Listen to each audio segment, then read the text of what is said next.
द्रौपदी को जब यह समाचार मिला कि उसके पांचों पुत्रों की हत्या अश्वत्थामा ने कर दी है, तब उसने आमरण अनशन कर लिया और कहा कि वो अनशन तभी तोड़ेगी जब अश्वत्थामा के मस्तक पर सदैव बनी रहने वाली मणि उसे प्राप्त होगी।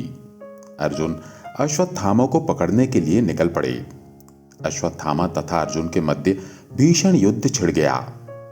अश्वत्थामा ने अर्जुन पर ब्रह्मास्त्र का प्रयोग किया। इस पर अर्जुन ने भी ब्रह्मास्त्र छोड़ा। नारद जी तथा व्यास जी के कहने से अर्जुन ने अपने ब्रह्मास्त्र का उपसंहार कर दिया, किंतु अश्वत्थामा नहीं माना और उसने पांडवों को जड़ मूल से नष्ट करने के लिए अभिमन्यु की गर्भवती पत्नी उत्तरा पर ब्रह्मास्त्र का वार किया। श्री कृष्ण ने कहा, उत्तरा को परीक्षित नामक बालक के जन्म का वरदान प्राप्त है। उसका पुत्र अवश्य ही जन्म लेगा। नीच अश्वत्थामा, यदि तेरे शस्त्र प्रयोग के कारण वो बालक मृत हुआ तो भी मैं उसे जीवन दान दूंगा। वो भूमि का सम्राट होगा और तू इतने वधों का पाप ढोता हुआ 3000 वर्षों तक निर्जन स्थानों में भटकेगा। तेरे शरीर से सदैव रक्त की दुर्गंध निसृत होगी। तू अनेक रोगों से पीड़ित रहेगा। व्यास जी ने भी श्री कृष्ण के वचनों का अनुमोदन किया। अर्जुन अश्वत्थामा को रस्सी में बांधकर द्रौपदी के पास ले आए। द्रौपदी ने दयाद्र होकर उसे छोड़ने को कहा, किंतु श्री कृष्ण की प्रेरणा से अर्जुन ने उसके सिर से मणि निकालकर द्रौपदी को दे दी। उत्तरा के गर्भ में बालक ब्रह्मास्त्र के तेज से दग्ध होने लगा। तब श्री कृष्ण ने सूक्ष्म रूप में उत्तरा के गर्भ में प्रवेश किया। उनका वो ज्योतिर्मय सूक्ष्म शरीर अंगूठे के आकार का था। वे चारों भुजाओं में शंख चक्र गदा पद्म धारण किए हुए थे। कानों में कुंडल तथा आंखें रक्त वर्ण थीं। हाथों में जलती हुई गदा लेकर उस गर्भ स्थित बालक के चारों ओर घुमाते थे। जिस प्रकार सूर्य देव अंधकार को हटा देते हैं, उसी प्रकार वो गदा अश्वत्थामा के छोड़े हुए ब्रह्मास्त्र की अग्नि को शांत करती थी। गर्भ स्थित वो बालक उस ज्योतिर्मय शक्ति को अपने चारों ओर घूमते हुए देखता था। वो सोचने लगता कि ये कौन है और कहां से आया है। कुछ समय पश्चात पांडव यज्ञ की दीक्षा के निमित्त राजा मरुत का धन लेने के लिए उत्तर दिशा में गए हुए थे।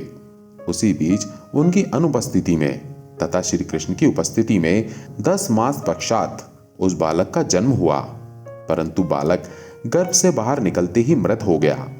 बालक को मरा हुआ देखकर रानीवास में रुदन आरंभ हो गया। शोक का समुद्र उमड़ पड़ा। कुरु वंश को पिंडदान करने वाला केवल एकमात्र यही बालक उत्पन्न हुआ था, सो वो भी ना रहा। कुंती, द्रौपदी, सुभद्रा आदि सभी महान शोक के सागर में डूबकर आंसू बहाने लगी। उत्तरा के गर्भ से मृत बालक के जन्म का समाचार सुनकर श्री कृष्ण तुरंत ही सात्विकी को साथ लेकर अंतपुर पहुंचे।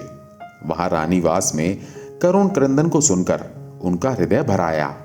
इतना करुण क्रंदन युद्ध में मरे हुए पुत्रों के लिए भी सुभद्रा और द्रौपदी ने नहीं किया था, जितना कि उस नवजात शिशु की मृत्यु पर कर रही थी। भगवान श्री कृष्ण को देखते ही वे उनके चरणों में गिर पड़ी और दहाड़ मार मारकर विलाप करते हुए बोली, हे जनार्दन, तुमने ये प्रतिज्ञा की थी कि ये बालक इस ब्रह्मास्त्र से मृत्यु को प्राप्त ना होगा तथा 60 वर्षों तक जीवित रहकर धर्म का राज्य करेगा, किंतु ये बालक तो मृत अवस्था में पड़ा हुआ है। ये तुम्हारे पौत्र अभिमन्यु का बालक है। हे हरिसूदन, इस बालक को अपनी अमृत भरी दृष्टि से जीवन दान दो। श्री कृष्ण सबको सांत्वना देकर तत्काल प्रसूति गृह में गए और वहां के प्रबंध का अवलोकन किया। चारों ओर जल के घट रखे थे। अग्नि भी जल रही थी। घी की आहुति दी जा रही थी। श्वेत पुष्प बिखरे थे और चमकते हुए अस्त्र भी रखे हुए थे। इस विधि से यज्ञ, राक्षस एवं अन्य विधियों से प्रसूति गृह को सुरक्षित रखा गया था। उत्तरा पुत्र शोक के कारण मूर्छित हो गई थी। उसी समय द्रौपदी आदि रानियां वहां आकर कहने लगी, हे कल्याणी, तुम्हारे सामने जगत के जीवन दाता साक्षात भगवान श्री कृष्ण चंद्र तुम्हारे ससुर खड़े हैं, चेतन हो जाओ। श्री कृष्ण ने कहा, पुत्री, शोक ना करो। तुम्हारे ये पुत्र अभी जीवित होता है। मैंने जीवन में कभी झूठ नहीं बोला है। सबके सामने मैंने प्रतिज्ञा की है, वो अवश्य पूर्ण होगी। मैंने तुम्हारे इस बालक की रक्षा गर्भ में की है, तो भला अब कैसे मरने दूंगा। इतना कहकर श्री कृष्ण ने उस बालक पर अपनी अमृत दृष्टि डाली और बोले, यदि मैंने कभी झूठ नहीं बोला है, सदा ब्रह्मचर्य व्रत का नियम से पालन किया है, युद्ध में कभी पीठ नहीं दिखाई है, मैंने कभी भूल से भी अधर्म नहीं किया है, तो अभिमन्यु का ये मृत बालक जीवित हो जाए। उनके इतना कहते ही वो बालक हाथ पैर हिलाते हुए रोदन करने लगा। भगवान श्री कृष्ण ने अपने सत्य और धर्म के बल से ब्रह्मास्त्र को पीछे लौटाकर ब्रह्मलोक में भेज दिया। उनके इस अद्भुत कर्म से बालक को जीवित देखकर अंतपुर की सारी स्त्रियां आश्चर्यचकित रह गईं और उनकी वंदना करने लगीं। भगवान श्री कृष्ण ने उस बालक का नाम परीक्षित रखा, क्योंकि वो कुरुकुल के परीक्षीण होने पर उत्पन्न हुआ था। जब युधिष्ठिर लौट कर आए और पुत्र जन्म का समाचार सुना तो वे अति प्रसन्न हुए और उन्होंने असंख्य गाय, गांव, हाथी घोड़े, अन्न आदि ब्राह्मणों को दान दिए। उत्तम जोशियों को बुलाकर बालक के भविष्य के विषय में प्रश्न पूछे।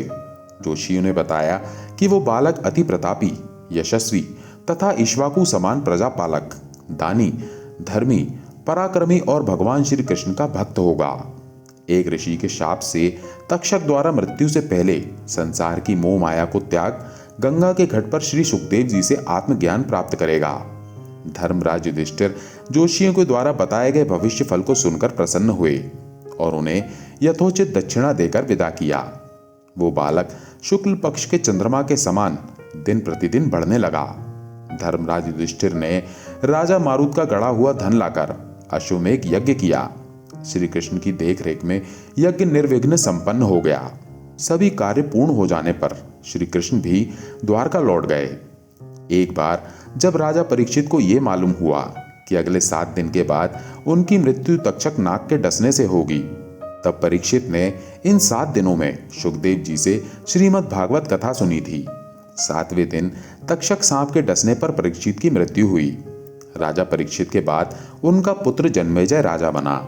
राजा जन्मेजय को जब यह मालूम हुआ कि उसके पिता परीक्षित की मृत्यु तक्षक नाग के काटने से हुई थी, तो वो बहुत क्रोधित हो गया। जन्मेजय ने नागों से बदला लेने के लिए नागदाह यज्ञ शुरू करवाया। यज्ञ शुरू होने के बाद पूरी धरती से सांप आकर यज्ञ कुंड में गिरने लगे। ऋषि मुनि नागों के नाम ले लेकर आहुति दे रहे थे और सांप कुंड में गिरते जा रहे थे। इस यज्ञ से डरकर तक्षक नाग देवराज इंद्र के पास जाकर छिप गया था। उस समय अगस्त्य मुनि को यज्ञ के बारे में मालूम हुआ तो वे यज्ञ स्थल पर पहुंच गए। जन्मेजय सभी मुनियों का बहुत सम्मान करता था। उसने अगस्त्य मुनि को प्रणाम किया। अगस्त्य जी ने राजा को नागदाह यज्ञ बंद करने के लिए समझाया तो जन्मेजय ने यज्ञ रोक दिया और नाग पूरी तरह से नष्ट होने से बच गए। दोस्तों, आपको ये कथा कैसी लगी? कृपया कमेंट करके जरूर बताएं। वीडियो पसंद आया हो तो लाइक करें और ऐसी ही बहुत सारी कथाओं को सुनने के लिए चैनल को सब्सक्राइब जरूर करें। धन्यवाद।